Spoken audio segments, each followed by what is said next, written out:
सगळ्यांना माझा नमस्कार. मी स्वप्नील महादेव ठाण्यातून बोलतोय. कार्यक्रमाच्या सुरुवातीला आपण या महिन्यात ज्यांचे वाढदिवस आहेत त्यांना वाढदिवसाच्या शुभेच्छा देऊयात आणि कार्यक्रमाला सुरुवात करूयात. 4 नोव्हेंबर प्रसाद प्रसाद कृष्णकांत अमळनेर. 5 नोव्हेंबर लता आनंद नाशिक.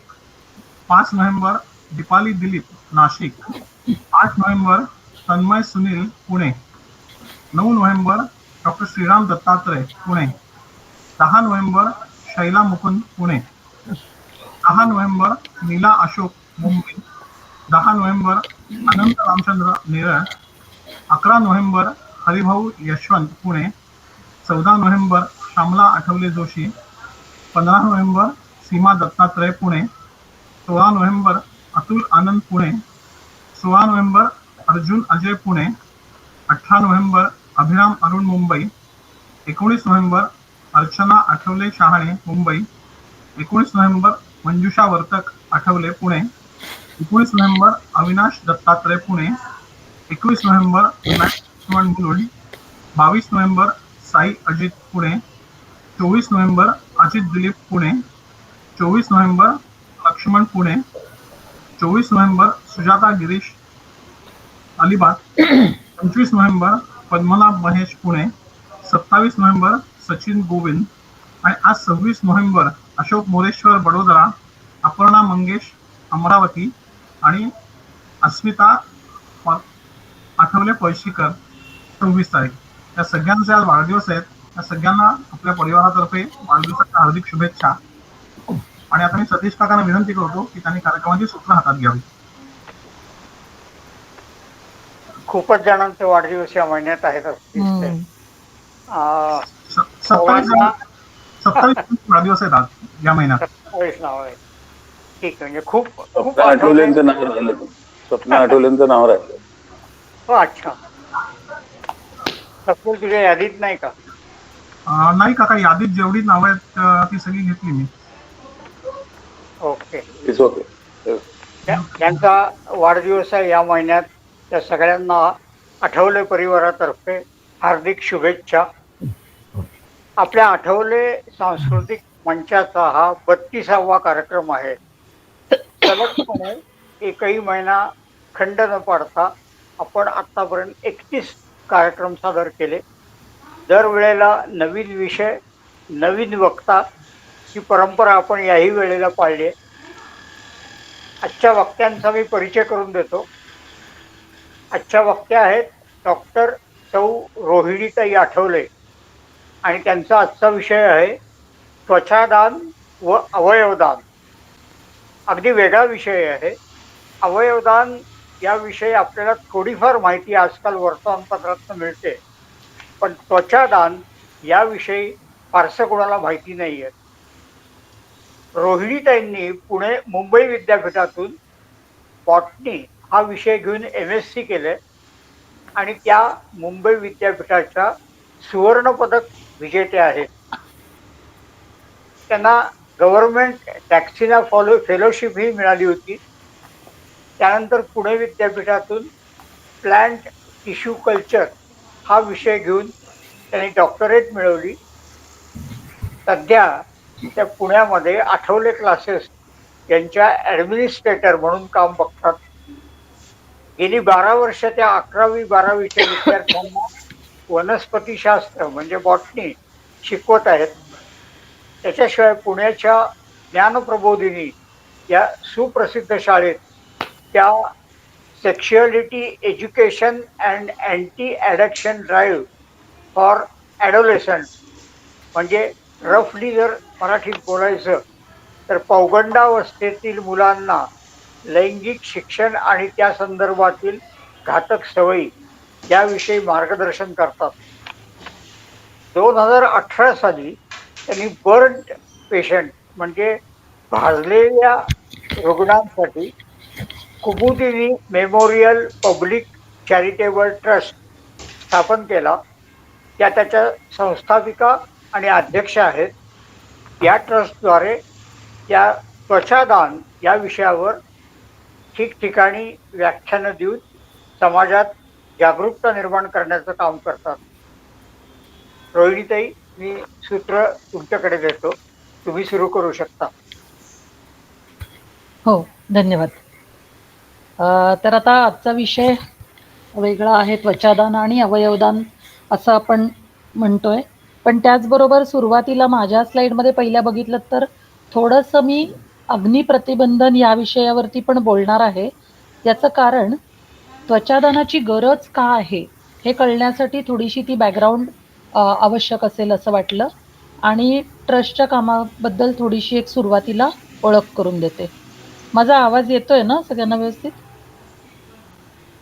हो, येतोय. हो येतोय येतोय. ओके.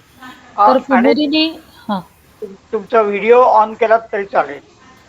हो, फक्त आता स्लाईड शेअर करत असताना एकच हा, मिनिट, हा, मला नाही, व्हिडिओ नाही. बहुतेक नाही करता नाही, येत आहे. व्हिडिओ नाही येणार. हां, ठीक आहे. तर कुमुदिनी मेमोरियल पब्लिक चॅरिटेबल ट्रस्टतर्फे आपण भाजलेल्या रुग्णांना सर्व प्रकारे मदत करण्याचं काम करतो. म्हणजे आपण 4 वेगवेगळ्या अंगांनी काम करतो. पहिलं म्हणजे प्रिव्हेन्शन. सो भाजण्याचे बरेचसे अपघात हे खरं तर थोडी काळजी घेतली तर टाळता येण्यासारखे असतात. म्हणूनच आपण बर्न प्रिव्हेन्शनवर काम करतो. ट्रीटमेंट म्हणजे जे भाजले जाणारे पेशंट्स असतात त्यातले बरेचसे हे थोडेसे आर्थिकदृष्ट्या दुर्बल घटकांपैकी असतात, आणि बर्न पेशंटचा खर्च जो असतो, ट्रीटमेंट कॉस्ट ही खूप जास्त असते, कारण त्यांना जास्त दिवसांसाठी हॉस्पिटलायझेशन लागतं. म्हणजे थोडीशी कल्पना येण्यासाठी जेव्हा आपण म्हणतो की एखादी व्यक्ती 40 ते 50% भाजली आहे, तर कोणत्या शरीराच्या कोणत्या भागावरती जखमा आहेत आणि त्या किती खोल आहेत, किती डीप आहेत, यावरून हॉस्पिटलायझेशनचा पिरियड हा कमी जास्त होतो. पण तरीसुद्धा सर्वसाधारण अशा व्यक्तीला 4 ते 6 आठवडे हॉस्पिटलायझेशन लागू शकतं, आणि त्याचा खर्च जवळजवळ 12 ते 15 लाखापर्यंत जाऊ शकतो. हा सगळा खर्च बऱ्याचशा रुग्णांना परवडत नाही. तो अशा पेशंट्सना आपण फायनान्शियल हेल्प पण करतो. त्याचबरोबर त्यांचे रिहॅबिलिटेशनसाठी पण मदत करतो. आणि चौथा महत्त्वाचा भाग म्हणजे अवेअरनेस, की मग सगळ्यात महत्त्वाचं म्हणजे त्वचादान म्हणजे काय आणि त्वचापेढी म्हणजे काय, याविषयी पण आपण बोलणारच आहोत आज. तर आत्ता मी सांगितल्यासारखं कुमुदिनी मेमोरियल ट्रस्टतर्फे आपण ह्या 4ही प्रकारांनी काम करतो. आता थोडंसं स्टॅटिस्टिक्स बघायचं झालं तर हूच्या अहवालानुसार भारतात साधारण दर 4 मिनिटाला एक व्यक्ती भाजल्याने मरण पावते. अर्थात ही आकडेवारी थोडीशी 2017 सालची आहे. त्याच्या पुढची आकडेवारी मिळत नाही. खरं तर मी गव्हर्नमेंटकडे म्हणजे सरकारकडे सुद्धा माहितीच्या अधिकारात विचारणा केली होती, पण त्याच्यातूनही मला एक्झॅक्ट आन्सर्स नाही आहेत मिळालेले. तर आता गेल्या 4-5 वर्षातही काही प्रमाणात भाजण्याचे अपघात कमी झालेत, पण तरीसुद्धा आपण असं गृहीत धरू शकतो की आत्तासुद्धा साधारण दर 10 ते 15 मिनिटाला एक व्यक्ती भाजण्याने मरण पावते, की हे खूप शॉकिंग स्टॅटिस्टिक्स आहे असं मला तरी वाटतं. तर त्याप्रमाणे मी मगाशी सांगितल्यासारखे हे वेगवेगळ्या प्रकारचे आपण कार्य आमच्या ट्रस्टतर्फे करत आहोत. तर आता आगीच्या अपघातांविषयी वेगवेगळ्या बातम्या आपण वाचत असतो, ऐकत असतो, आणि आपण तेवढ्यापुरतं वाईट वाटतं आपल्याला पण विसरून जातो नंतर. याचं कारण एकतर असं म्हणू शकतो आपण की त्यातल्या खऱ्या भाजणाऱ्या व्यक्तीच्या ज्या वेदना असतात त्या आपल्यापर्यंत पोहोचू शकत नाहीत ऑब्व्हियसली. आणि म्हणूनच मराठीतली एक म्हण इथे मला नेहमी सांगावीशी वाटते, ती म्हणजे ज्याचं जळतं त्यालाच कळतं. याचं कारण भाजण्याच्या जखमा ज्या आहेत त्या सगळ्या प्रकारच्या जखमांमध्ये अत्यंत वेदनादायी असतात, आणि मगाशी सांगितल्याप्रमाणे दीर्घकाल बऱ्या न होणाऱ्या, आणि म्हणूनच हॉस्पिटलायझेशन स्टे जास्त आणि उपचार पद्धती खर्चिक असते अतिशय. तर आता मगाच्या आकडेवारीला एक सपोर्ट करणारी अजून एक आकडेवारी वेगळ्या पद्धतीने आपण मांडू शकतो, ती म्हणजे साधारण दरवर्षी जवळजवळ 10 लाख लोकांना भाजण्याच्या अपघातांना सामोरं जावं लागतं भारतामध्ये. त्यापैकी साधारण 1.5 लाख लोक हे मृत्युमुखी पडतात, आणि अजून 2.5 लाख लोकांना हे तात्पुरतं किंवा कायमस्वरूपी अपंगत्व भाजण्याच्या अपघातांमुळे येतं. याच्यात जर का आपण स्त्रिया आणि पुरुषांचा रेशो बघायला गेला तर तो 70 आणि 30 असा आहे. सो साहजिकच स्त्रियांचं स्वयंपाकघरातलं असोसिएशन किंवा एकंदरीत फ्लेम बरोबर असोसिएशनमुळे ही आकडेवारी नक्कीच जास्त आहे, आणि त्याचबरोबर वेगवेगळ्या प्रकारचे अपघात की जे स्त्रियांच्या बाबतीत काही वेळेला दुसऱ्या व्यक्ती पण घडवून आणतात भाजण्याचे, त्याच्यामुळेही हे प्रमाण जास्त आहे. याचबरोबर एक महत्वाचा भाग म्हणजे साधारण 11 ते 40 हा जो वयोगट आहे, की ज्याला आपण मोस्ट प्रॉडक्टिव्ह एज ग्रुप म्हणतो, तर तो जास्त बाधित होतो या अपघातांमध्ये. तर भाजण्याची कारणं ही वेगवेगळी असू शकतात, पण एक जवळजवळ 75 ते 80% भाग जर का आपण बघितला तर तो because of the flame Burns असतो. म्हणजेच जे आपण म्हणतो की आगीच्या ज्वाळा कुठल्याही कारणामुळे लागल्यानी जे भाजण्याचे अपघात होतात, तर त्याच्यात वेगवेगळे कारणं असू शकतात. मेजॉरिटी ऑफ द अपघात हे स्वयंपाक करताना घरात किंवा कमर्शियल प्रिमायसेसमध्ये हॉटेलचे भटारखाने किंवा काही अजून फंक्शन्स चालू असताना होणारे अपघात हेही त्याच्यामध्ये आपण धरू शकतो. त्याचबरोबर वाहनांचे अपघात, दहशतवादी हल्ले आणि दिवाळीच्या दिवसात मुख्यत्वे करून फटाके. तो असे वेगवेगळ्या प्रकारचे अपघात हे वेगवेगळी कारणं ही भाजण्याच्या अपघातांची असू शकतात. सो बऱ्याच वेळेला स्वयंपाकघरातील दुर्लक्ष, स्वयंपाक करताना थोडासा निग्लिजन्स, तळण करताना स्पेसिफिकली, म्हणजे आता उदाहरण द्यायचं झालं तर मी पुण्यामध्ये ससून हॉस्पिटलला जो बर्न वॉर्ड आहे आणि सूर्या हॉस्पिटलला त्यांच्याकडे सुरुवातीला चौकशी केली होती ट्रस्ट चालू झाल्यावर, की कुठल्या कारणांमुळे तुमच्याकडे भाजणाऱ्या व्यक्ती येतात हे जरा मला सांगितलं तर मग प्रिव्हेन्शनच्या दृष्टीने आम्ही काही त्याच्यावर विचार करू शकतो का. तर त्यावेळेला त्यांनी अशी माहिती सांगितली डॉक्टरांनी, की साधारण आमच्याकडे दर आठवड्याला 1 ते 2 लहान मुलं अगदी 2 वर्षापासून ते 10-11 वर्षापर्यंतच्या पैकी ॲडमिट होतात भाजल्यामुळे. आणि त्याचं कारण काय असतं, तर काहीतरी अंघोळीचं उकळतं पाणी काढून ठेवलंय किंवा स्वयंपाक करताना उकळतं दूध, उकळतं आमटी, उकळती कुठलीही गोष्ट ही मुलांच्या अंगावर सांडलीये, याच्यामुळे हे अपघात होतात. तर मला वाटतं तुम्ही सगळेजण सहमत व्हाल की हे अपघात थोडीशी काळजी घेतली तर नक्की टाळता येण्यासारखे आहेत. त्याचबरोबर सेकंड रिझन जे मगाच्या याच्यात दाखवलं होतं की ते इलेक्ट्रिक बर्न्सचं असतं, तर इलेक्ट्रिक शॉर्ट सर्किटमुळे पण काही अपघात होतात. तर आता या स्लाइडमध्ये साधारण आपण बघतोय की हल्ली बऱ्याच प्रमाणात स्वयंपाक जमिनीवर करण्याचं प्रमाण कमी झालंय, पण तरी सुद्धा खेड्यापाड्यांमधून अजून आहे किंवा ज्या ठिकाणी म्हणतो आपण की एक मोठ्या प्रमाणावरती स्वयंपाक जिथे शिजवला जातो तिथे बऱ्याच वेळेला हे असं चुलीवरचं काम असतं किंवा दिवाळीच्या दिवसात बायका खाली बसून बराच वेळ करायचं असल्या पोळ्या बिळ्या तर खाली बसून स्वयंपाक हा केला जातो. त्याचबरोबर अजून एक आजकाल होणाऱ्या अपघातांचं प्रमाण जे आहे त्याच्यामध्ये गॅस गिझरचा वापर. हे खूप लोक गॅस गिझर हे अंघोळीचं पाणी गरम करण्यासाठी करतात, पण जर का तुमचं बाथरूम वेल व्हेंटिलेटेड नसेल, तिथे एक्झॉस्ट फॅन नसेल आणि जास्त वेळ गॅस गिझर ऑन करून ठेवून व्यक्ती अंघोळ करत राहिली तर बऱ्याच वेळेला गॅस लिकेज झाल्यामुळे पेट घेतलं किंवा विषारी वायू जो एक तयार होतो कार्बन मोनॉक्साईड CO, तर त्याच्यामुळे व्यक्ती गुदमरून बेशुद्ध पडल्या बाथरूममध्ये, असेही अपघात झालेले आजकाल ऐकायला मिळतात. तर म्हणजेच या सगळ्या प्रकारांमध्ये आपण जिथे कुठे गॅसचा फ्लेमचा संबंध आहे तिथे अतिशय काळजी घेणं हे महत्वाचं आहे. तर मगाशी म्हटल्यासारखं शॉर्ट सर्किटमुळे होणारे अपघात हे पण म्हणजे किंवा लागणाऱ्या आगीच्या घटना ह्या पण बऱ्याच वेळेला आपण वाचतो. तर त्याच्यामध्ये वायरिंग काही वेळेला घरातलं जुनं झालेलं असतं किंवा जे इक्विपमेंट्स असतात वेगवेगळे इलेक्ट्रिकल त्यांचा नीट मेंटेनन्स होत नसतं, स्पेशली कमर्शियल प्रिमायसेसमध्ये आपण म्हणू शकतो, आणि त्यामुळे शॉर्ट सर्किटमुळे सुद्धा आगी लागण्याचं प्रमाण हे बऱ्यापैकी आहे. दिवाळीच्या दिवसात तर फटाके उडवताना बऱ्याच वेळेला काळजी न घेतल्यामुळे किंवा बऱ्याच वेळेला मुलं जास्त ॲडव्हेंचरस गोष्टी करायला जातात, हातातच फटाके फोडणं हा जो काही प्रकार आहे यामुळे सुद्धा आगीच्या अपघातांमध्ये वाढ झालेली आपल्याला बघायला मिळते.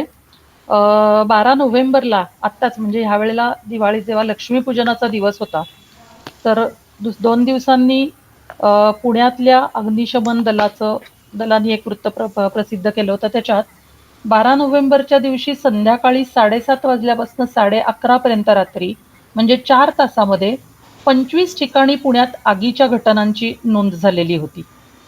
तो विचार करा, फक्त 4 तासात एकट्या पुणे शहरामध्ये 25 ठिकाणी आगीचे अपघात. तर ऑल ओव्हर इंडिया काय परिस्थिती झाली असेल. आणि म्हणून ह्या गोष्टीमध्ये सुद्धा खूप काळजी घेणं, विशेषतः लहान मुलांबरोबर कोणीतरी मोठं माणूस हे सतत फटाके उडवताना असणं हे खूप गरजेचं आहे. आता हे तर आपण बघितलं की कारणं कुठली कुठली असतात आगीच्या अपघातांसाठी. काही वेळेला अनफॉर्च्युनेटली आपल्यालाच जर का आगीचा अपघात म्हणजे आजूबाजूला कुठे झाला असेल, सोसायटीमध्ये वरच्या फ्लॅटमध्ये, खालच्या मजल्यावर, कमर्शियल ठिकाणी आपण कुठे गेलोय, मॉल्समध्ये म्हणा. म्हणजे आता तर आपण कोरोनाच्या वेळेस सगळ्यांना आठवत असेल की हॉस्पिटलमध्ये सुद्धा आगी लागल्या होत्या. तर त्याच्यामुळे आग ही कुठेही लागू शकते आणि म्हणून थोडंसं आपल्या ब्रेनला आणि बॉडीला त्याचं ट्रेनिंग देणं आवश्यक आहे, असं आम्ही नेहमी सांगतो, की अचानक कुठेही आपल्याला आगीला सामोरं जावं लागलं तर बचाव कसा करायचा असतो आपला. तर सगळ्यात पहिल्यांदा ही गोष्ट लक्षात ठेवायची असते, की आगीचा जो काही सोर्स असेल त्याच्यापासून तातडीने लांब जायचं. म्हणजे सोसायटीमध्ये काहीतरी 5व्या 6व्या मजल्यावर आग लागलेली कळलीये. मी 3ऱ्या मजल्यावरती राहतोय. पण लगेच मग घरातून बाहेर पडताना, नाही अरे बाबा मला काही चीजवस्तू घ्यायच्या आहे, अमुक घ्यायचं आहे, पासपोर्ट घ्यायचा आहे, हे सगळं करत तुम्ही बसलात, तर अशा वेळेला जरी अगदी आग नाही, तरी धुरामुळे गुदमरून अ, लोकांना म्हणजे त्रास झालाय किंवा मृत्युमुखी सुद्धा पडल्यात, अशा घटना होतात. त्याचबरोबर सगळ्यात महत्त्वाचं म्हणजे हे आपण खूप वेळेला हे चिन्ह बघितलेलं असतं, की लिफ्टच्या बाजूला दरवेळेला लिहिलेलंच असतं, in case of fire do not use. पण आग लागली असताना सुद्धा काही वेळेला जिन्यानी न उतरता पॅनिक सिच्युएशनमुळे लोकं लिफ्टमध्ये शिरतात. आणि काय होतं जेव्हा फायर ब्रिगेडचे लोकं येतात तेव्हा पहिल्यांदा ते वीज पुरवठा बंद करतात. त्यामुळे बऱ्याच वेळेला अशा घटना घडल्या आहेत, की लोकं लिफ्टमध्ये अडकली आहेत आणि जरी आग तिथपर्यंत पोहोचली नाही तरी धुराने गुदमरून मृत्युमुखी पडण्याची शक्यता ही खूप वाढते किंवा रादर असे अपघात झालेले आहेत रिपोर्ट. म्हणून अगदी आपण कायम लक्षात ठेवायचं, की आग लागली असताना कधीच लिफ्टनी जायचं नाही. अगदीच वेळ आली, की आपण इस्केपच होऊ शकत नाही आहोत, तर जमिनीवरती पडून राहणं आणि नाकाभोवती काहीतरी ओला कपडा धरून श्वासोच्छवास करत राहणं, हे सुद्धा सगळ्यात सेफ समजलं जातं. त्याचबरोबर चुकून जर का आपल्या कपड्यांनाच आग लागली, तर कायम हे लक्षात ठेवायचं आहे आपल्याला, की स्टॉप, ड्रॉप, रोल किंवा थांबा, आडवे व्हा आणि लोळा. हे सगळं आपण बऱ्याच ठिकाणी ऐकलेलं असतं, बघितलेलं असतं किंवा यातल्या काही काही गोष्टी तर शाळेपासून पण आपल्याला माहिती असतात. पण तो प्रसंग समोर आल्यावरती बऱ्याच वेळेला ते आपल्या लक्षात राहत नाही. म्हणून हे कुठेतरी सतत आपल्याला ऐकत राहिलं तर आपल्या ब्रेनला तसं ट्रेनिंग होतं. कारण बऱ्याच वेळेला चुकून आपल्या कपड्यांनाच आग लागली तर घाबरून लोकं सैरावैरा पळायला लागतात. पण पळल्यामुळे काय होतं तर ऑक्सिजन जास्त प्रमाणात मिळतो आगीला आणि ती नॅचरली अजून भडकते. त्याऐवजी तुम्ही जिथे आहात तिथेच थांबा, जमिनीवर पडा आणि गडाबडा लोळा. याच्यामुळे आग विझायला कपड्यांची नक्कीच मदत होते. सो आता हे सगळं बघितल्यावरती थोडंसं इंट्रोडक्टरी पार्ट आपण मेन आपल्या विषयाकडे जास्त वळणार आहोत. त्याच्यासाठी त्वचेचा हा जो एक थोडंसं म्हणजे मेडिकली जास्त कळेल असा आहे, पण आपण त्यातले 2 उद्देशांनी बघतोय. हा त्वचेचा उभा छेद म्हटला जातो याला. तर भाजण्याची तीव्रता जी आहे ती डॉक्टर लोकं 2 प्रकारे मोजतात. एक तर TBSA म्हणजे टोटल बॉडी सरफेस एरिया, की ज्याच्यामध्ये आपण म्हणतो व्यक्ती 40% भाजली आहे, 50% भाजली आहे वगैरे, वगैरे. आणि दुसरं म्हणजे किती खोलवर जखम आहे, ज्याला डॉक्टरी भाषेमध्ये फर्स्ट डिग्री, सेकंड डिग्री किंवा थर्ड डिग्री बर्न्स म्हणतात, की त्वचेचे किती लेयर्स इन्व्हॉल्व आहेत त्याप्रमाणे. तर फार आपण याच्यात जाणार नाही, पण एक आयडिया येण्यासाठी फक्त ही स्लाईड दाखवली आहे. तर आता त्वचेची खूप महत्त्वाची कार्य आहेत शरीरामध्ये. कारण त्वचा हा आपल्या शरीरातला खरं तर सगळ्यात मोठा अवयव आहे. पूर्ण आपल्या शरीरावरती त्वचेचं एक संरक्षक कवच असतं. तर हे संरक्षक कवच कुठल्या अर्थाने म्हणतो?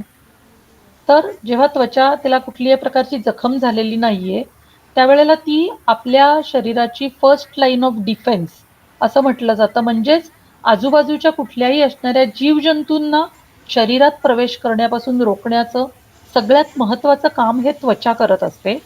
पण हे आपल्याला कळत नाही. हे कधी कळतं तर एखादी जखम झाली आहे. विचार करा, प्रत्येकाला आपल्याला कुठे ना कुठे लागलेलं असतं आणि जर का आपलं काही कारणाने थोडंसं दुर्लक्ष झालं त्या जखमेकडे किंवा पाणी पडलं ओली जखम असताना त्याच्यावर, तर मग आपण म्हणतो त्वचेमध्ये पू झालाय, बरोबर आहे, पस झालाय. तर पस होणं म्हणजे दुसरं तिसरं काही नाही तर ते इन्फेक्शन असतं मेडिकल टर्म्समध्ये. म्हणजेच तिथे काहीतरी जंतू संसर्ग झालेला असतो. आणि मग आता जेव्हा एखादी व्यक्ती विचार करा 40-50% किंवा त्यापेक्षाही जास्त भाजलीये, तेव्हा तिचं हे त्वचेचं संरक्षक कवच शरीरावरचं त्या भागापुरतं नष्ट झालंय.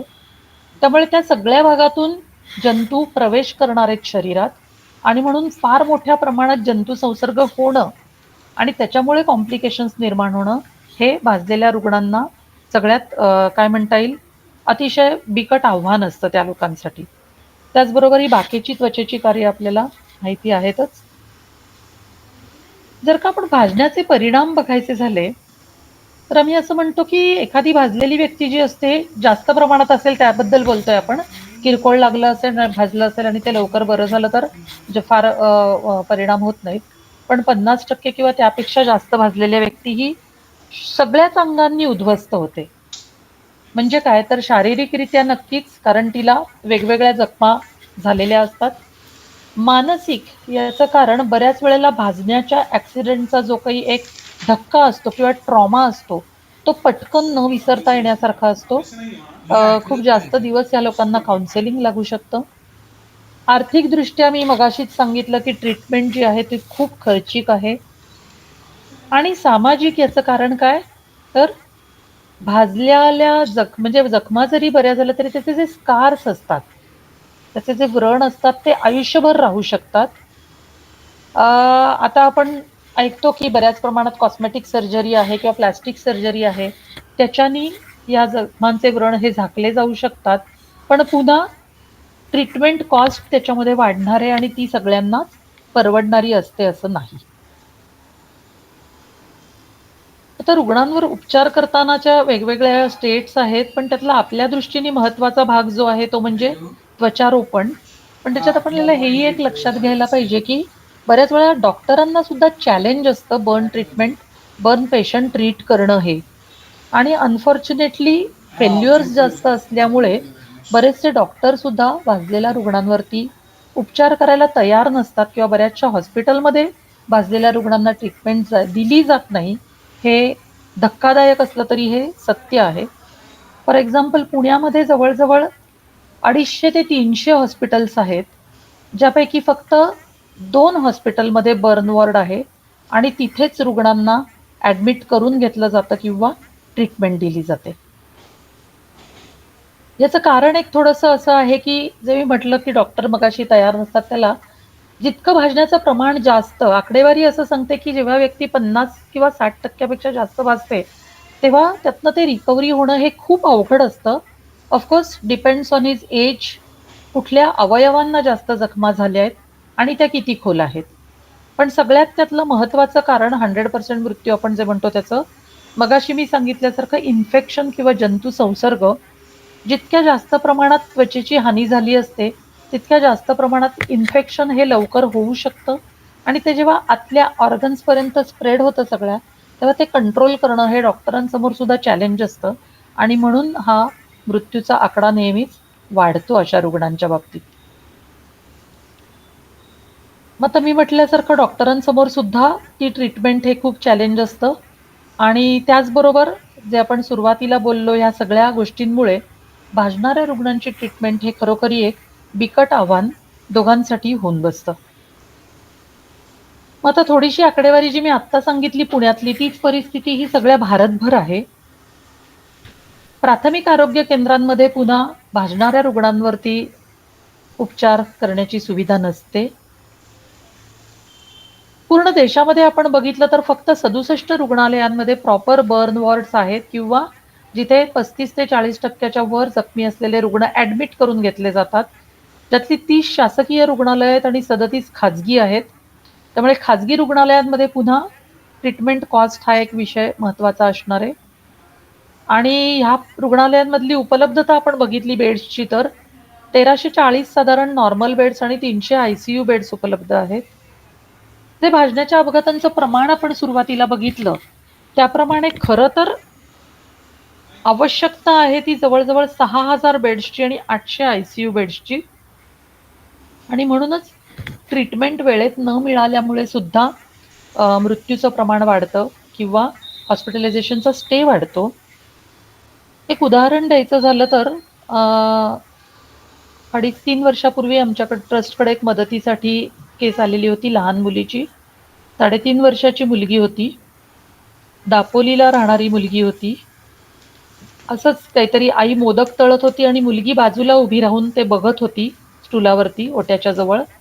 आणि काहीतरी कारणाने 2 मिनिटासाठी आई बाजूला गेली तिथनं आणि कसं झालं माहित नाही, पण ते उकळतं तेल त्या मुलीच्या अंगावरती सांडलं आणि तिचा चेहरा, डोक्याचा काही भाग, मान, हात वगैरे भाजले. सुरुवातीला तिला दापोलीच्याच गव्हर्नमेंट हॉस्पिटलमध्ये ॲडमिट केलं. तिथे व्यवस्थित ट्रीटमेंट मिळणार नाही, डॉक्टरांच्याही नंतर ते लक्षात आलं. त्यांनी सांगितलं की तुम्ही मुंबईला शिफ्ट करा. तिनं हॉस्पिटलमध्ये भायखळ्याला त्या मुलीला ॲडमिट केलं गेलं. जवळजवळ 1.5 महिना त्या मुलीला हॉस्पिटलायझेशन लागलं आणि खर्च 15 लाख आला. तर ह्याच्यातनं 2 गोष्टी, पुन्हा मी म्हटल्यासारखं थोडी काळजी घेतली असती तर हा अपघात टाळता येण्यासारखा होता.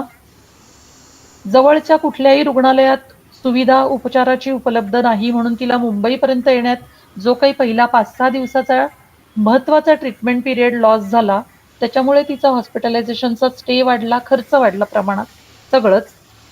तर भाजलेल्या रुग्णांच्या ट्रीटमेंटमध्ये खरं तर पहिला अवर हा गोल्डन अवर समजला जातो आणि पहिले 24 तास हे अतिशय क्रुशियल असतात. त्या वेळात जर का त्यांना प्रॉपर उपचार मिळाले तर मग पुढचे सगळे कॉम्प्लिकेशन्स हे कमी होऊ शकतात. मग आता ह्या केसमध्ये आपण काय करू शकतो? आपल्या लेवलला काही यांना मदत करू शकतो का? तर नक्कीच त्वचादान हा जो विषय आहे याची ग्रॅव्हिटी कळण्यासाठी मला ही सगळी बॅकग्राऊंड थोडीशी एक्सप्लेन करणं हे महत्त्वाचं होतं. हे तुमच्याही आता लक्षात आलंच असेल. मग आता कोण नक्की करू शकतं त्वचादान? त्याचे आपण सगळे काय त्याचा उपयोग होतो त्याचे सगळे डिटेल्स आपण बघणार आहोत. तर जिवंत व्यक्ती करू शकते का त्वचादान? करू शकते, पण अगदी रेअर केसेसमध्ये. म्हणजे जर का एखाद्या फॅमिलीतलं कोणी ॲडमिट असेल तर त्या व्यक्तीचे जवळचे नातेवाईक, आपण जे रक्ताचे नातेवाईक म्हणतो, आई वडील, भाऊ बहीण, काका काकू, आत्या, यांच्यापैकीच कोणाची तरी त्वचा लागली तर ती काढून घेतली जाऊ शकते. अदरवाईज जनरल आपण उठलोय आणि जसं ब्लड डोनेशन करून आलोय तशा प्रकारे जिवंत व्यक्ती हे त्वचादान करू शकत नाहीत. याचं कारण असं की एकतर त्या व्यक्तीला आपण पेशंट बनवणार आहोत, तिची कुठली तरी हातावरची, पायावरची त्वचेचा अगदी पातळ लेअर काढला जातो, पण तो काढण्यासाठी त्या व्यक्तीला हॉस्पिटलायझेशन लागणार आहे.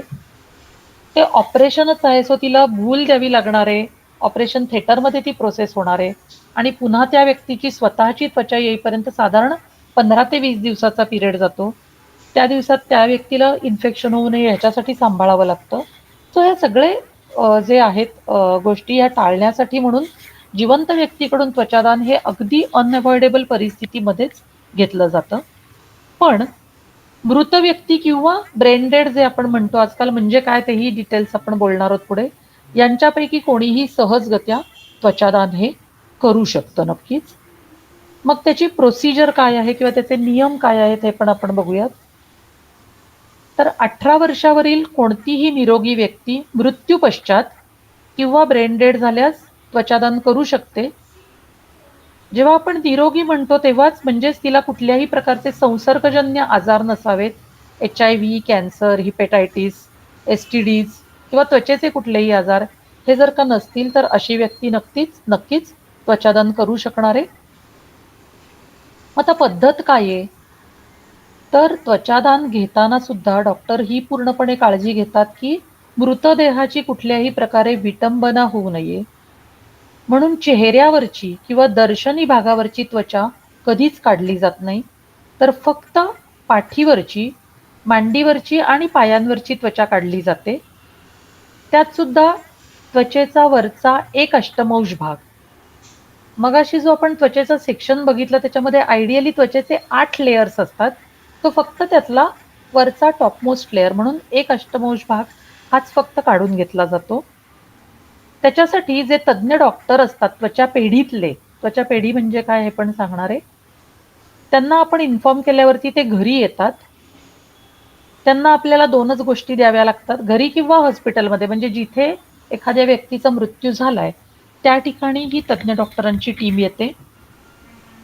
त्यांना आपल्याला मृत्यूचं प्रमाणपत्र त्या व्यक्तीचं आणि वारसांचं संमतीपत्र, या 2च गोष्टी त्यांना द्याव्या लागतात. त्यामुळे एखाद्या व्यक्तीने प्लेटफॉर्म भरला नसला तरी सुद्धा तिचं त्वचादान होऊ शकतं, जर का वारसांनी त्याला संमती दिली.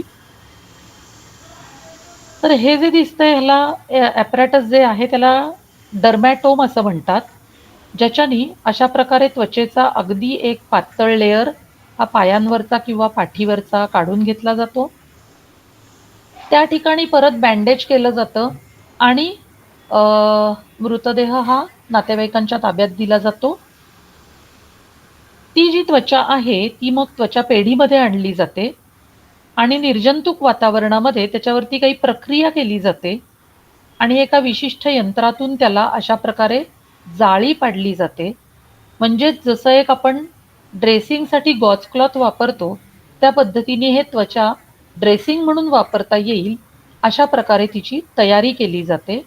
आणि मग ह्याच छिद्र केलेल्या त्वचेचा जो काही भाग असतो अशा प्रकारे तो विशिष्ट पद्धतीने इंटरनॅशनल प्रोटोकॉल्सप्रमाणे स्टोअर केला जातो बॉटल्समध्ये ठेवून. त्याच्यामध्ये युजली 80% आपलं इथेनॉल हे वापरतात आणि विशिष्ट तापमानाला ते स्टोअर करावं लागतं. ज्या वेळेला डॉक्टर्स येऊन ती त्वचा घेतात त्यावेळेला ते रक्ताचे सॅम्पल्स पण घेतात आणि त्याचीही छाननी त्वचा पेढीमध्ये केली जाते. म्हणजेच त्या व्यक्तीला कुठल्याही प्रकारे जंतू संसर्ग नाही ना त्वचेमध्ये किंवा रक्तामध्ये, याची पूर्ण खात्री केल्यावरच ती त्वचा ही स्टोअर करता येते. सो त्वचा पेढी म्हणजे थोडक्यात जसं आपण ब्लड डोनेट केल्यावरती ते ब्लड बँकेमध्ये साठवलं जातं, त्याच प्रकारे त्वचा दान केल्यानंतर ती अशा प्रकारे त्वचा पेढीमध्ये साठवली जाते किंवा ती जी त्वचा साठवण्याची जी जागा आहे त्यालाच थोडक्यात आपण त्वचा पेढी असं म्हणतो.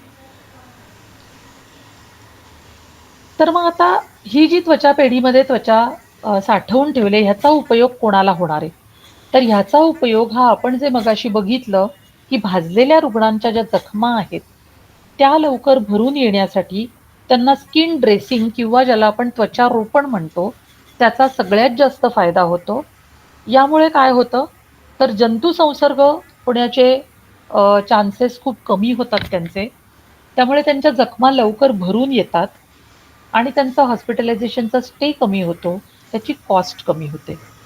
तर सगळ्याच याच्यात मोठा ॲडव्हान्टेज आहे तो म्हणजे जे आपण एक ऐकत असतो की रिजेक्शन ऑर्गन डोनेशनमध्ये म्हणा किंवा ब्लड डोनेशनमध्ये सुद्धा ब्लड ग्रुप जर का सिमिलर असेल तरच आपण तो ब्लड डोनेशन त्या व्यक्तीला म्हणजे स्वीकारणं शक्य होतं. तर तशा प्रकारे कुठलीही अडचण ही त्वचा रोपणामध्ये येत नाही. याचं कारण त्वचेची जी बेसिक रचना आहे ती सगळ्यांची सारखी आहे, irrespective of the sex, age, caste सगळ्या दृष्टीने. आपल्याला जो त्वचेच्या मध्ये फरक दिसतो तो फक्त त्वचेच्या रंगातला फरक असतो, स्ट्रक्चर वाईज काही फरक नसतो. परत आपण जी त्वचा रोपण करणार आहोत किंवा ड्रेसिंगसाठी वापरणार आहोत तो त्वचेचा अतिशय वरचा एक अष्टमांश लेअर आहे, त्याच्यात कुठेही ब्लड सप्लाय नसतो, त्याच्यामुळे ती तसं बघायला गेलं तर मृत त्वचा असते आणि ही ड्रेसिंग म्हणून वापरली जाते. सो साधारण 12 ते 15 दिवसानंतर हे ड्रेसिंग बदललं जातं आणि ज्या वेळेलापर्यंत त्या जखमी व्यक्तीची त्वचा ही परत तयार होत असते त्याच्या शरीरामध्ये, पण ती त्वचा तयार होण्यासाठी या त्वचारोपणाचा फायदा होतो. कायद्याने याला ऑफकोर्स परमिशन आहे आणि सगळ्यात ॲडव्हान्टेज म्हणजे त्याचा जो स्टोरेज पिरियड आहे तो सुद्धा 3 ते 5 वर्ष आहे. म्हणजे समजा ती त्वचा डोनेट केलेली असेल कोणी आणि ती वापरली नाही गेली तरी ती खराब होत नाही किंवा नष्ट करावी लागत नाही. जवळजवळ 5 वर्षापर्यंत ती साठवून ठेवू शकतो आपण. मग एक प्रश्न ह्याच्यामध्ये काही वेळेला असाही विचारला जातो की सायन्स आता एवढा ॲडव्हान्स झालेला आहे तर आपल्याला आर्टिफिशियली लॅबोरेटरीमध्ये त्वचा तयार करता येत नाही का? करता येते, पण त्याची कॉस्ट ही आपल्याला परवडण्यासारखी नसते. म्हणजे भारतासारख्या पर्टिक्युलर देशात पर्टिक्युलरली गरीब पेशंट्सना ती परवडण्यासारखी नसते, कारण जवळजवळ ती 15 ते 20 पट महाग पडू शकते त्वचादानाने मिळवलेल्या त्वचेपेक्षा. तर मग आता हे स्किन डोनेशन करण्यासाठी त्वचा पेढी असण्याची आवश्यकता आहे, हे नक्कीच तुमच्या लक्षात आलं असेल. तर आता पुण्यातल्या त्वचा पेढीचा आपण एक नंबर इथे दिलेला आहे, फक्त हेल्पलाईन नंबर जो आहे तो. नंतर पाहिजे असेल तर मी तो ग्रुपवर पण पाठवू शकते. ऑनलाईन सुद्धा आपण सर्च केलं आजकाल तरी मिळू शकतं. मुंबईच्या लोकांसाठी म्हणजे मुंबईला जे NCB नॅशनल बर्न सेंटर म्हणून एक फक्त बर्न पेशंटसाठीचं हॉस्पिटल आहे ऐरोलीला. तर तिथे सुद्धा त्वचापेढी आहे. मुंबईमध्ये सायन हॉस्पिटलला त्वचापेढी आहे. आपण थोडेसे ते डिटेल्स नंतर बघणारच आहोत. तर लगेचच मी त्या स्लाइडकडे वळते की भारतात ओव्हरऑल जर का आपण बघायला गेलं तर किती ठिकाणी त्वचापेढ्या आहेत. तर साधारण 2016 पर्यंत ही परिस्थिती होती की भारतात फक्त 8 ठिकाणीच त्वचापेढ्या होत्या. महाराष्ट्र फॉर्च्युनेट आहे म्हणायला हरकत नाही. जवळजवळ 4 त्वचापेढ्या या महाराष्ट्रात होत्या तेव्हा, आता संख्या वाढली आहे. त्यातली पहिली खरं तर स्किन बँक ही सायन हॉस्पिटलला सुरू झाली. सो मुंबईपासूनच त्वचापेढी तयार होण्याची सुरुवात झालेली आहे. त्यानंतर गेल्या 4-5 वर्षामध्ये जवळजवळ ह्या काही ठिकाणी अजून त्वचापेढ्या झालेल्या आहेत. त्याच्यामुळे भायखळ्याला पण मसिना हॉस्पिटलला झालेली आहे किंवा नाशिकला झालेली आहे, सांगलीला झालेली आहे. तो आत्ता महाराष्ट्रामध्ये जवळजवळ 60 ठिकाणी त्वचापेढ्या आहेत. पण ओव्हरऑल भारतामध्ये आत्ता बघायला गेलं तर फक्त 18 ठिकाणी त्वचापेढ्या आहेत. आणि म्हणून आम्ही जे म्हणतो की वी लॅक इन इन्फ्रास्ट्रक्चर. तो उद्या समजा जर का कन्याकुमारीच्या एखाद्या व्यक्तीला असं वाटलं की मला त्वचादान करायचंय, तर ती व्यक्ती करूच शकणार नाही, कारण तिथे त्वचापेढी नसल्यामुळे ती सगळी सोयच उपलब्ध नाहीये तिथे. आणि म्हणूनच एक लॉंग टर्म मिशन आम्ही कुमुदिनी ट्रस्टचं जे म्हणतो त्याच्यात आम्ही असं म्हणतो की महाराष्ट्रातल्या जिल्ह्याच्या प्रत्येक ठिकाणी एक त्वचापेढी असावी आणि लॉंग टर्ममध्ये भारतामध्ये सुद्धा प्रत्येक जिल्ह्याच्या ठिकाणी त्वचापेढी असावी, यासाठी आम्ही प्रयत्नशील असणार आहोत. आता साधारण हा पहिला म्हणण्यापेक्षा एक दुसरा पार्ट इथे संपतोय असं आपण म्हणायला हरकत नाही. आणि काकांनी रिक्वेस्ट केल्यामुळे आपण अवयवदानाबद्दल पण थोडीशी माहिती आता बघणार आहोत. तर आता अवयवदानासंबंधी बोलताना 2-3 गोष्टी आपल्याला एक लक्षात घ्यायला लागतात. ते म्हणजे संपूर्ण जी अवयवदानाची प्रक्रिया आहे त्याच्यासाठी एक ॲक्ट पास झालेला आहे भारतामध्ये 94 साली. आणि त्या ॲक्टच्या अंडर किंवा त्याचे जे काही नियम आहेत त्याला धरूनच कुठलीही अवयवदानाची प्रक्रिया ही होत असते. तर आता काही लोकांना हे माहिती असेल, पण बऱ्याच वेळेला व्हॉट्सॲपवरती आपण मेसेजेस वाचतो की कुणाला तरी अत्यंत किडनीची गरज आहे किंवा ह्या व्यक्तीची किडनी अवेलेबल आहे, कुणाला हवी आहे का, सर्क्युलेट करा, कुणाचा तरी जीव वाचवायला मदत करा, वगैरे वगैरे. तर अशा प्रकारे कधीच हे अवयवदान किडनीचं, लिव्हरचं होऊ शकत नाही. याचं कारण असं आहे की ज्या व्यक्तीला त्याची किडनी फेल्युअर झाले, लिव्हर फेल्युअर झाले आणि गरज आहे, त्याला ज्या हॉस्पिटलमध्ये अशा प्रकारचं ट्रान्सप्लांटेशनची सोय आहे भारतामध्ये कुठेही, त्या हॉस्पिटलमध्ये आधी त्याला रजिस्टर करावं लागतं आणि मग त्या हॉस्पिटलच्या थ्रूच ती सगळी प्रोसेस ही चॅनलाइज होणार आहे. त्याच्यामुळे कधीच अशा प्रकारचा कुठलाही मेसेज कृपया कुणीही फॉरवर्ड करू नये, त्याच्यातनं कुणालाच काही फायदा होत नसतो. मग आता हे ऑर्गन डोनेशन जेव्हा आपण बोलतो तेव्हा आपल्याला त्याच रेफरन्समध्ये ब्रेन ही पण एक टर्म बऱ्याच वेळेला वापरली जाते. त्याच्याबद्दलही आपल्याला थोडीशी माहिती घेण्याची गरज आहे. कारण जेव्हा आपण एक नैसर्गिकरित्या मृत्यू आलाय असं आपण म्हणतो, मेडिकल टर्ममध्ये त्याला कार्डियक डेथ असं म्हणतात, की जेव्हा हृदय प्रक्रिया बंद पडून मृत्यू येतो. म्हणजे जे आपण पिक्चर्समध्ये वगैरे बघतो बऱ्याच वेळेला, एक फ्लॅट लाईन हार्टचा जो ग्राफ असतो, ECG असतो, तिथे एक फ्लॅट लाईन येते, म्हणजेच हृदय बंद पडतं आणि त्याच्यामुळे सगळ्या अवयवांचं काम थांबतं आणि डॉक्टर ही व्यक्ती मृत झाली असं घोषित करतात. त्यावेळेला अशी मृत व्यक्ती हे फक्त स्किन, म्हणजेच आपण आता जे बोललो ते त्वचादान, डोळे की ज्याच्यातला फक्त कॉर्नियाचा पार्ट काढला जातो, काही विशिष्ट हाडं किंवा ब्लड वेसल्स, हेच त्या व्यक्तीचं दान होऊ शकतं. कधीही जेव्हा नैसर्गिकरित्या मृत्यू येतोय तेव्हा त्या व्यक्तीचं किडनी, लिव्हर किंवा बाकीचे अवयव हे दान करता येत नाहीत. याचं कारण रक्तपुरवठा बंद पडल्यामुळे हे अवयव हे निकामी होतात. पण तेच जेव्हा एखादी व्यक्ती ब्रेन डेड असेल, म्हणजेच तिचा मेंदू काम करेनासा होतो, पण त्यावेळेला हृदय मात्र चालू असतं. त्याचं कारण आर्टिफिशियली व्हेंटिलेटरवरती आणि काही औषधं देऊन ते त्या व्यक्तीला जिवंत ठेवलं जातं किंवा तिचं हृदय पण ते कार्यरत ठेवलं जातं. त्यावेळेला मात्र व्हेंटिलेटर काढण्याआधी जे जे कुठले महत्वाचे फंक्शनल अवयव आहेत आणि ते त्या व्यक्तीच्या शरीरामध्ये उत्तमरित्या काम करत आहेत याचं आधी टेस्टिंग केलं जातं आणि मग त्यावेळेला मात्र अशी व्यक्ती हे सर्व प्रकारचे अवयव त्याचबरोबर जवळजवळ वेगवेगळ्या टिश्यूज मिळून 37 प्रकारचे डोनेशन्स एक व्यक्ती करू शकते. मग परत एकदा बघूयात आपण. सो अवयवदानामध्ये किंवा त्वचादानामध्ये किंवा सगळ्याच प्रकारच्या दानामध्ये हे 3 प्रकारे आपण कन्सिडर करू. एक लाईव्ह डोनेशन म्हणजे जिवंत व्यक्ती कुठल्या कुठल्या प्रकारचे ऑर्गन्स डोनेट करू शकते. तर जिवंत व्यक्ती हे ब्लड म्हणजेच रक्त. आपल्याला 2 किडनीज असतात त्यामुळे त्यातली एक किडनी, लिव्हरचा काही पार्ट किंवा पॅन्क्रियासचा काही पार्ट आणि बोन मॅरो म्हणजे ज्याला आपण अस्थिमज्जा असं म्हणतो या प्रकारचंच कुठलंही डोनेशन करू शकते. आणि मगाशी मी म्हटल्यासारखं हे सगळं डोनेशनचं रुलिंग जे असतं ते नॅशनल लेवलची जी ऑर्गनायझेशन आहे म्हणजेच national organ and tissue transplant organisation NOTTO, की ज्याच्या अंडर रोटो म्हणजे रिजनल बॉडीज. तो भारतभरासाठी एकच नोटो अस्तित्वात आहे. त्याच्या अंडर 6 वेगवेगळे रिजन्स म्हणून 6 रोटो या संस्था आणि त्या प्रत्येक रोटोच्या अंडर स्टेट वाईज एक ऑर्गनायझेशन अशा ज्याला सोटो म्हणतात, state organ and tissue transplant organisation. So अशा 3 बॉडींच्या गव्हर्नन्स खाली ही पूर्ण सगळ्या प्रकारच्या दानांची प्रक्रिया जी आहे ती रेग्युलेट केली जाते. मग जिवंत व्यक्ती फक्त ह्या प्रकारचे अवयवदान करू शकतो. ब्रेनडेड व्यक्ती जे आपण म्हटलं तर ब्रेनडेडचा अर्थ जर का मेडिकल टर्ममध्ये बघायचा झाला, या काही स्लाइड्स थोड्याशा ना मुद्दाम इंग्लिशमध्ये ठेवल्यात कारण त्या मेडिकल टर्म्स त्याच्यात असल्यामुळे.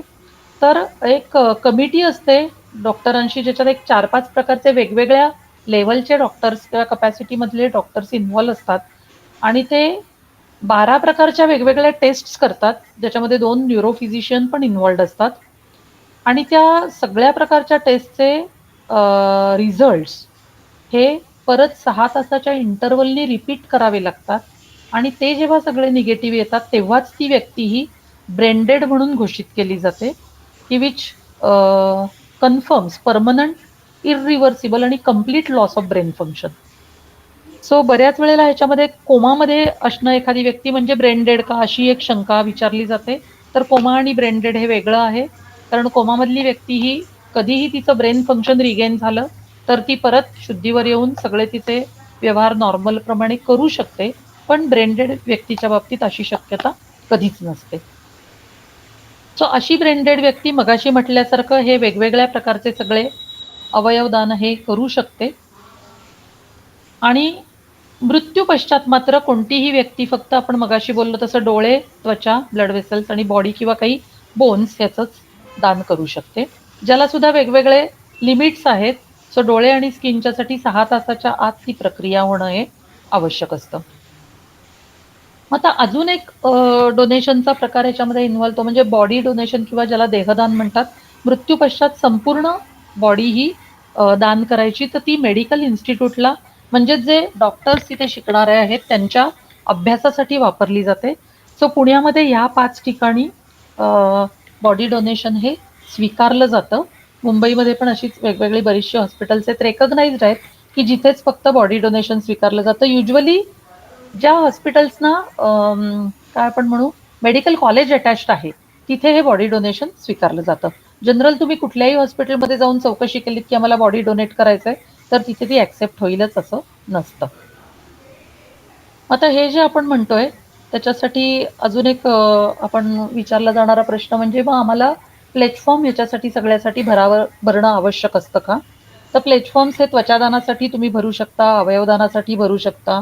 आजकाल बऱ्याचशा मेजर हॉस्पिटल्समध्ये हे फॉर्म उपलब्ध असतात किंवा ऑनलाईन सुद्धा भरू शकता. पण आम्ही दरवेळेला एक महत्त्वाची गोष्ट सांगतो ती म्हणजे pledging is not equal to donation. काका आपल्याला वेळ आहे ना, एक 5 मिनिटं लागतील मला साधारण अजून. हो काय हरकत नाही. तर pledging is not equal to donation असं आपण म्हणतो. त्याचा अर्थ काय की तुम्ही फॉर्म भरून ठेवा, फॉर्म भरायला काहीच हरकत नाही. वयाच्या कुठल्याही वर्षी व्यक्ती म्हणजे 18 वर्षानंतर युजली हे कुठल्याही प्रकारच्या डोनेशनसाठी फॉर्म भरणं हे अलाउड आहे. पण तुम्ही फॉर्म भरलायत म्हणजेच तुमचं ती डोनेशनची प्रोसेस कंप्लीट होईल का? तर ह्याला आम्ही नाही असं म्हणतो. याचं कारण भारतातला कायदा असं सांगतो, की कोणाच्याही मृत्यूनंतर त्या व्यक्तीचा स्वतःच्याच मृतदेहावरती काहीही हक्क नाही. मग कुणाचा हक्क आहे? तर त्याच्या वारसांचा आहे. फॉरेन कंट्रीजमधला कायदा वेगळा आहे. तिथे हा प्रश्न येत नाही. तिथे त्या व्यक्तीने जो निर्णय घेतला असेल तो त्याच्या मृत्यूनंतर सुद्धा अंमलात आणला जातो. पण अनफॉर्च्युनेटली भारतात मात्र अजून तसा कायदा नाहीये. त्याच्यामुळे जरी एखाद्या व्यक्तीने प्लॅटफॉर्म भरलेला असला किंवा तशी इच्छा आजकाल लिहून ठेवली असली तर बऱ्याच वेळेला ती पाळावी लागते, म्हणजे मृत्यूपत्रात लिहिली असली तर. पण अदरवाईज तसं नसेल आणि नुसताच फॉर्म भरून ठेवला असेल आणि वारसांनी जर का हरकत घेतली किंवा त्यांनी तयारी दर्शवली नाही तर ते डोनेशन होऊ शकत नाही. मला वाटतं बरेचसे जे सिनियर्स इथे उपस्थित आहेत त्यांना नागगोऱ्यांबद्दल झालेली ही केस एखाद वेळेस माहिती असेल किंवा ऐकली असेल. नागगोऱ्यांनी आयुष्यभर त्यांच्या देहदानाच्या चळवळीचा खूप मोठे पुरस्कर्ते होते ते. त्यांना स्वतःचं करायची इच्छा होती, पण त्यांच्या मुलींनी ऑब्जेक्शन घेतल्यामुळे त्यांच्या स्वतःच्या बाबतीत सुद्धा हे देहदान होऊ शकलं नाही. म्हणून आम्ही म्हणतो की तुम्ही फॉर्म भरलेला नसला तरी चालेल, पण तुमची इच्छा लिहून ठेवा, तुमच्या वारसांपर्यंत ती पोचवा, त्यांची संमती मिळवून ठेवा, म्हणजेच तुमच्या मृत्यूनंतर ही तुमची इच्छा ही पूर्ण केली जाईल. मग आता एक ओव्हरऑल आपण या बाकीच्या डोनेशन्स बद्दल पण बोललो. नेत्रदानाचा विषय पण एक महत्त्वाचा आहे. नेत्रदानाची चळवळ गेले अनेक वर्ष चालू असल्यामुळे बऱ्याच लोकांना त्याची माहिती आहे. पण तरी सुद्धा थोडक्यात सांगायचं झालं तर पुन्हा मृत्यूनंतर 6 तासाच्या आत नेत्रदान करता येतं. काही वेळेला डॉक्टर 2 तासाचं सुद्धा बंधन ठेवतात. त्याचं कारण असं असतं की मृत्यूनंतर त्या व्यक्तीच्या डोळ्यांवरती एक मॉइस्ट कापड ठेवणं महत्त्वाचं असतं, ओलं. म्हणजे ते डोळे ड्राय पडू नयेत याची काळजी घ्यावी लागते. सो डोळे बंद करायचे आणि त्या मृत डोळ्यांवरती एक ओलं कापड ठेवायचं आणि डोकं थोडंसं वरच्या बाजूला करून ठेवायचं. सो अशा सगळ्या कंडिशनमध्ये जर का योग्य परिस्थितीमध्ये ते डोळे असतील आणि कॉर्निया काढता येण्यासारखा असेल तरच ते नेत्रदान यशस्वी होऊ शकतं. आणि म्हणून त्याला आयडियली बऱ्याच वेळेला 2 तासाचंच लिमिट असं पण डॉक्टर सांगतात. पण बाकी सगळं व्यवस्थित असेल तर 6 तासाच्या आतपर्यंत सुद्धा नेत्रदान हे करता येतं.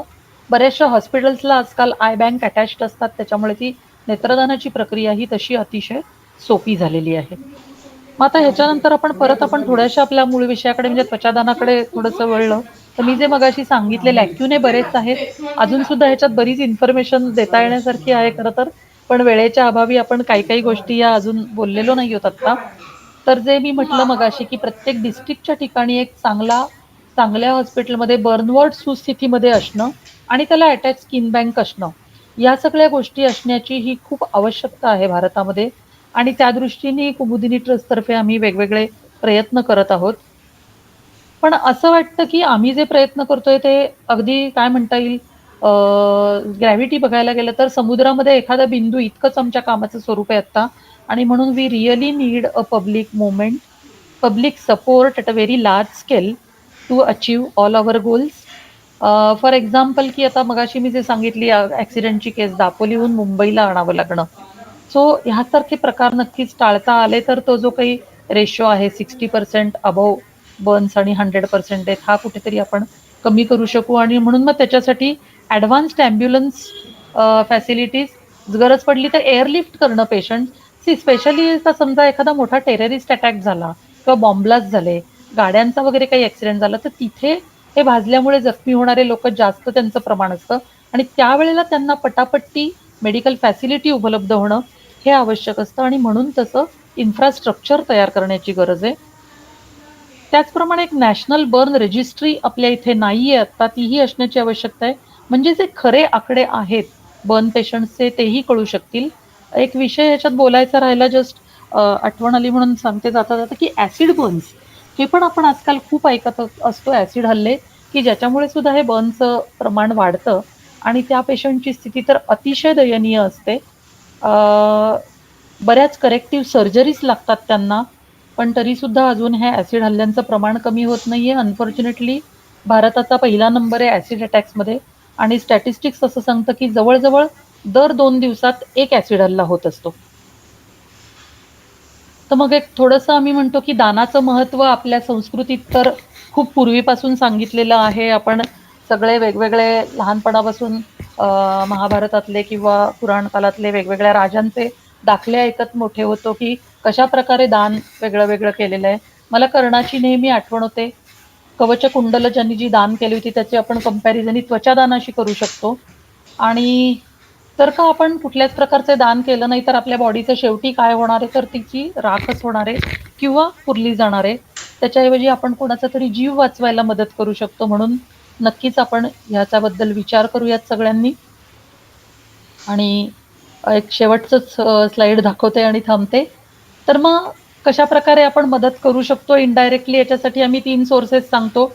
एक तर कुठल्याही ट्रस्टच्या फंक्शनिंगसाठी फायनान्शियल हेल्प ही हवी असते. तो तसं तुम्ही आर्थिक मदत करू शकता ट्रस्टला आमच्या. आपला ट्रस्ट रजिस्टर्ड आहे चॅरिटी कमिशनरच्या अंडर आणि ATGची सवलत पण मिळू शकते.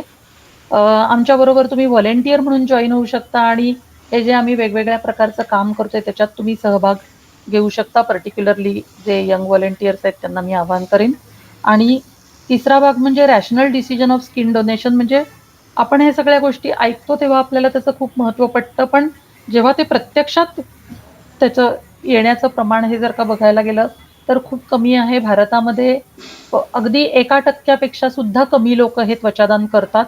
तर त्याच्यामुळे आपणही सगळ्यांनी हा विचार करूयात आणि आपल्या कुटुंबामध्ये, नातेवाईकांमध्ये अनफॉर्च्युनेटली कोणावरती अशी वेळ आली मृत्यूची, तर त्याच्यानंतर आपण त्या व्यक्तीचं त्वचादान करता येईल का, किंवा आपल्या मृत्यूपश्चात आपण करू शकणार आहोत का, हे नक्कीच आपण याबाबतीत सकारात्मक विचार करूया, असं मला सगळ्यांना आवाहन करावं असं वाटतंय. सो मनःपूर्वक धन्यवाद आठवले फाउंडेशनला. सो हा पहिलाच प्रसंग आहे की जिथे सगळ्याच आपल्या आठवले बंधू भगिनींसमोर हा विषय ठेवायची संधी मिळाली या निमित्ताने आज. त्याबद्दल मनःपूर्वक धन्यवाद. आणि तुम्ही सगळ्यांनी शांतपणे हे ऐकून घेतल्याबद्दल तुमचे पण खूप खूप आभार. बहुतेक मी वेळेमध्ये पूर्ण करायचा प्रयत्न केलाय असं वाटतंय. काही शंका असल्या तर आपण विचारू शकता, म्हणजे तुम्ही कोणी. मी मला वाटतं शेअरिंग माझं स्टॉप करते आता. धन्यवाद. कोणाला काही प्रश्न असतील तर ते विचारू शकता.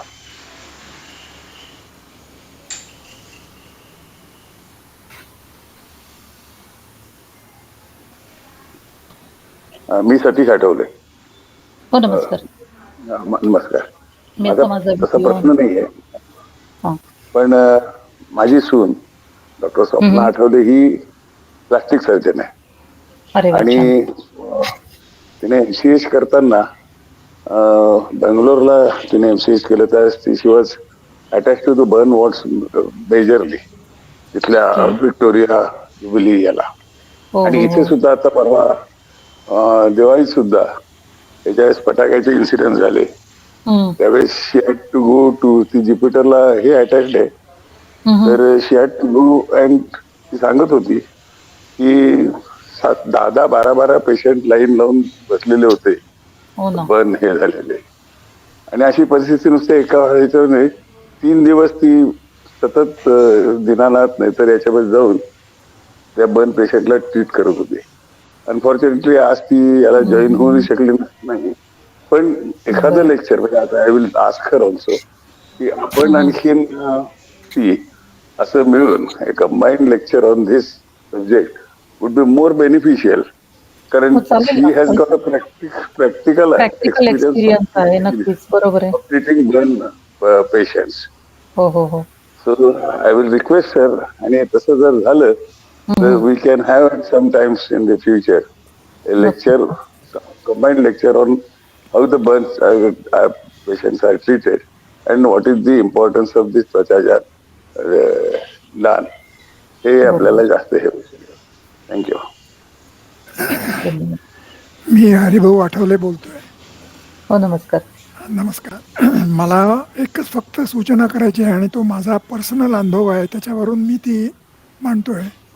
माझ्या वडिलांनी देहदान केलेलं होतं, आणि ते ज्या परिस्थितीत गेले ते एकटे गेले.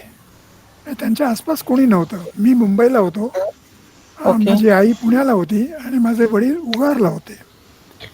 आणि त्यांनी देहदान केलेलं आहे. त्यांनी आम्हाला पत्राने सगळ्यांना कळवलं होतं. मला माहिती होतं, माझ्या आईला माहिती होतं, माझ्या काकांना माहिती होतं. पण आम्हा तिघांच्या मध्ये ह्याच्यावर कधी चर्चा झालेली नव्हती. He died at the age of 66, so that was not the age for him to go. पण ते झालं. त्यानंतर मला मुंबईला, हे जुलैमध्ये झालं, त्यामुळं मुंबईला पाऊस इतका होता की ते मला कॉन्टॅक्ट करू शकले नाही. तो उशिरा झाला कॉन्टॅक्ट. मग त्यावेळेला मी त्यांना फोनवर सांगितलं की अशी त्यांची इच्छा होती, तर त्याच्यासाठी तुम्ही काहीतरी खटपट करा. तर उगारहून मिरजेला जे ससून हॉस्पिटल आहे ते जवळ आहे, that is the nearest hospital. त्यांना त्यांनी कॉन्टॅक्ट केला. मग त्यांनी सांगितलं की ते काहीतरी त्याच्यामध्ये ते इंजेक्शन फॉर्मेडाईन वगैरे ते इंजेक्ट करतात, so that the body is preserve for 8 hours. आणि मग त्या ह्याच्यामध्ये ते ॲक्सेप्ट करतात, तर विदिन 8 hours जर ती झाली तर. पण 8 तासामध्ये आम्ही कोणी, म्हणजे माझी आई पोचली शकली नाही उगारला, आणि मी मुंबईहून पोचणं शक्यच नव्हतं. मी दुसऱ्या दिवशी पहाटे गेलो. तर हे जे देहदान आपण करतो, म्हणजे तुम्ही मगाशी जे उल्लेख केला नागगोऱ्यांचा जो उल्लेख झाला, की ते खूप जणांना त्याची माहिती देण्याची अत्यंत गरज आहे. कारण कुणाला मृत्यू कशा अवस्थेत येईल आणि तो कुठे येईल हे अननोन असतं.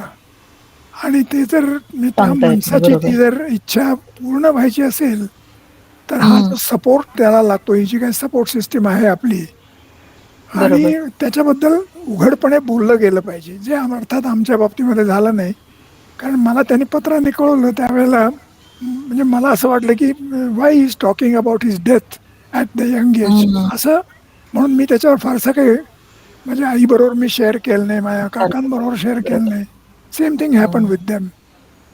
पण हे सगळं झाल्यानंतर मग हे जाणवतं. म्हणून ही सुद्धा एक प्रिकॉशन घेण्याची गरज आहे की जे देहदान करतात त्यांनी त्याचं पब्लिक हे करावं जास्तीत जास्त. एवढीच माझी, म्हणजे तुमच्या प्रेझेंटेशनमध्ये ही सूचना आहे.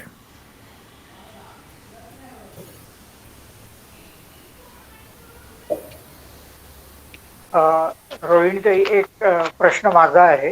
हे जे त्वचारोपण जे केले जातं, ते एखादा बर्न पेशंट आला तर त्याच्यावर उपचार केले जातात, त्याच्या जखमा बऱ्या केल्या जातात, आणि नंतर जे डाग किंवा जी थोडी विद्रुपता राहते तेव्हा त्वचारोपण केलं जातं का त्याच्यावर, म्हणजे भाजल्यानंतर जे उपचार होतात त्याच वेळेला त्वचारोपण केलं जातं? त्वचारोपण जे आपण म्हणतो स्किन ग्राफ्टिंग, ते भाजलेल्या याच्यावर जे उपचार होतात ते. डाग घालवण्यासाठी वगैरे जे आपण आहे तेच मग सगळी ती कॉस्मेटिक सर्जरी किंवा प्लास्टिक सर्जरी झाली तिथे ती. पण मग त्वचारोपण केव्हा केलं जातं? भाजलेल्या रुग्णांवरतीच, म्हणजे जेव्हा जितकं लवकर पॉसिबल असेल. भाजलेले रुग्ण हॉस्पिटलमध्ये ऍडमिट झाले की त्यांना ट्रीटमेंट, म्हणजे पहिल्यांदा ती जी त्वचा खराब झालेली असते ते म्हटल्यासारखं ती काढून टाकली जाते वरची त्वचा.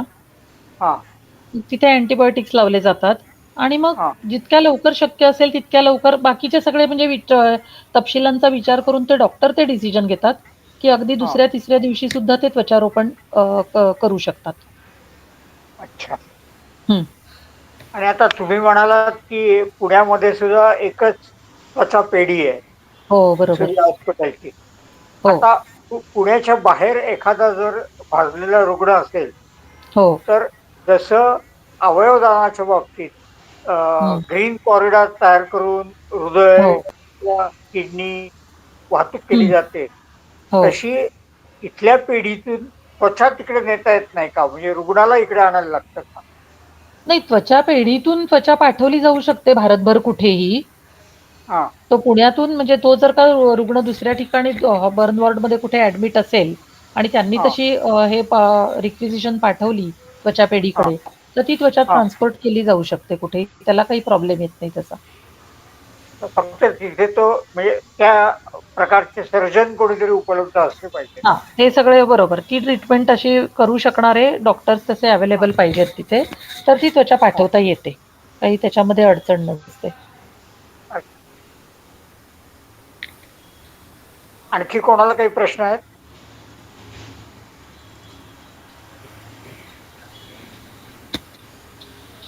चांगली माहिती मिळाली.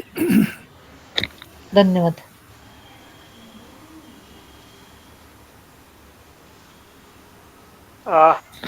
रोहिणीताई, तुम्ही आज इथे एका वेगळ्या विषयावर आम्हाला माहिती दिली. म्हणजे सर्वसाधारणपणे आता काय झालंय की वर्तमानपत्रात किमान वाचून का होईना, पण ब्रेन डेड पेशंट, अवयवदान, बरोबर. Liver donation, heart donation, kidney donation हे शब्द तरी निदान कानावर पडून परिचित झालेले असतात. हो, पण हो. त्वचादान हा अगदी वेगळा विषय आहे. आणि बरोबर. म्हणजे त्वचा सुद्धा आपल्या मृत्यूनंतर दान करता येते, हे नव्याने आम्हाला कळलं. अ, हो. खूप छान माहिती तुम्ही दिलीत, खूप छान आकडेवारी दिलीत आणि याचं किती गंभीर स्वरूपाचं ही परिस्थिती आहे आपल्या देशामध्ये हे सांगितलं. खूप खूप धन्यवाद. आणि धन्यवाद.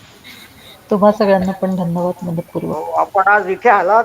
खूपच छान, अगदी वेगळा विषय. म्हणजे हा विषय आमच्या डोक्यातच नव्हता. किंबहुना मी तुम्हाला जसं म्हटलं तसं हो. त्वचादान या विषयावर 50 मिनिटं बोलणं होईल की नाही अशी एक शंका मनात होती. ती दूर केलीत हो. तुम्ही आणि खूप सुंदर माहिती दिलीत.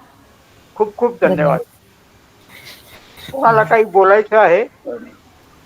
नाही, एक तुम्हाला सांगायचं म्हणजे आठवले फाउंडेशन कडनं, म्हणजे आपलं आठवले फाउंडेशन हे सतत आपल्या बरोबर राहील कुठल्याही प्रकारची. कारण आजचं हे लेक्चर आम्ही साधारणतः आमची नेहमीची प्रथा आहे त्याप्रमाणे फक्त आठवले परिवारातल्या लोकांसाठी आम्ही हे सर्क्युलेट करतो. हो, पण हो. आजच्या तुमच्या लेक्चरची महत्व लक्षात घेता या पुढे ज्यावेळेस आपण तुमचं परत एखादं लेक्चर जसं मी मगाशी सजेस्ट केल्याप्रमाणे जर केलं तर करू त्याची ना. व्याप्ती वाढवून आठवले हो. परिवाराच्या व्यतिरिक्त लोकांना सुद्धा कॉन्टॅक्ट करून त्यांना सुद्धा या संवादामध्ये भाग घेण्यासाठी आपण हे करू शकू आणि आम्ही ते निश्चित बरोबर. करू. हो, म्हणजे कारण चालेल. ही माहिती जितक्या जास्त लोकांपर्यंत, म्हणजे फक्त हे आठवले पर्यंतसाठी आम्ही आमच्यासाठी म्हणून करत होतो, पण बरोबर. अशा प्रकारची माहिती जितक्या जास्त लोकांपर्यंत पोहोचेल हो. ते आपल्याला जास्त योग्य होईल.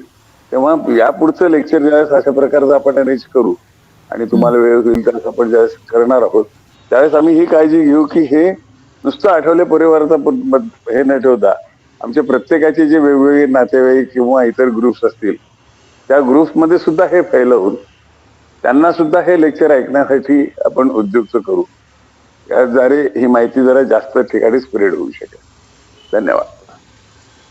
आणि तुम्ही आठवले फाउंडेशनचे मेंबर झालेलं कळलेलं आहे, त्यामुळं त्यासाठी तुमचं अभिनंदन आणि तुमचं वेलकम.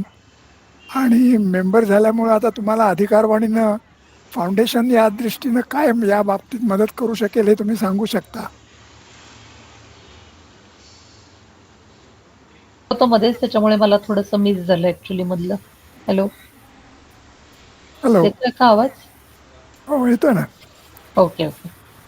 आता मी सांगत होते की मी प्रत्यक्ष पण लेक्चर्स घेते ह्याच्यावरती आणि कुठेही आपण म्हणजे पुण्यात तर मी बऱ्याच ठिकाणी घेतलेलेच आहेत. नवरात्रामध्ये एक संकल्प असा केला होता की 9 वेगवेगळ्या ठिकाणी नवरात्राच्या दिवसात आपण मी हे लेक्चर्स घेतले होते. तर त्याप्रमाणे तुम्ही मला सांगा कुठल्याही ऑर्गनायझेशनमध्ये असेल, कॉलेजेसमध्ये असेल, तर आपण नक्की अशा प्रकारचं लेक्चर परत ऑर्गनाईज करू शकतो. काहीच हरकत नाहीये माझ्याकडनं.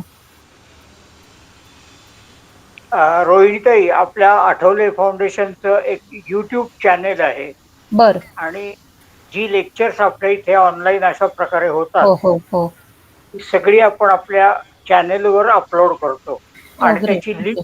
लिंक पाठवतो. समस्त आठवले परिवाराला देतो, वा वा. जी इतर छान. लोक पण बघू शकतात. Okay, okay. तर गुड, गुड. चालेल. तुमची काही हरकत नसावी अशी नाही, नाही. काही हरकत नाही, काही हरकत नाही.